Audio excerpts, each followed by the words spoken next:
Dan Nelson here today. I was thinking a little bit about, for some reason, why I cut my abuser out of my life, right?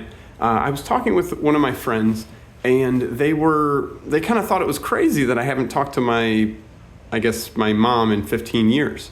But I tried explaining to them that it was really hurtful to have a relationship in my life where I felt like I never knew what I was going to get, and it felt like I needed to constantly earn this person's love and constantly dodge the laser beams of their mood that they really didn't want to control that well.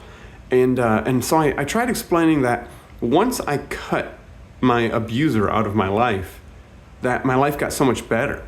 You know, I did it first as an experiment for just a few months. And then that few months turned into a few more months, and then it turned into a few years. And here we are 15 years later, and she hasn't gotten better. My mom hasn't really progressed with her mental health at all. There was a dip. There was a while that we thought that she was going to therapy and maybe starting to make progress. And then she backslided back to her original, non-accountability-ness self. So I guess the lesson that I'm trying to pass on today is the idea that if somebody's abusing you, if somebody's hurtful to you, one of the most powerful, amazing things you could do for yourself and for your own mental health is to cut them out of your life. I'm not saying it's a personal decision, and I'm also not saying this to do this lightly. It was years upon years of physical and emotional abuse finally led me to my last option, the nuclear option.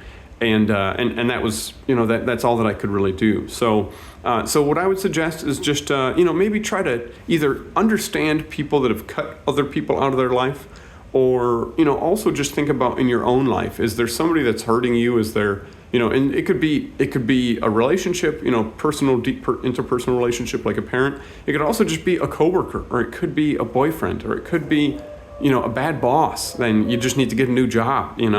This sort of toxic relationship can show itself in a few different ways, but it's just something. It's a personal decision you have to make, and if you make the right decisions to protect your mental health and to protect your energy and who you are, you're going to have a much better time. I know I am. 15 years ago, I went to Believed You, but the results speak for themselves. So the other part of today is that it's snowing outside. It's a little bit of a snowy Chicago.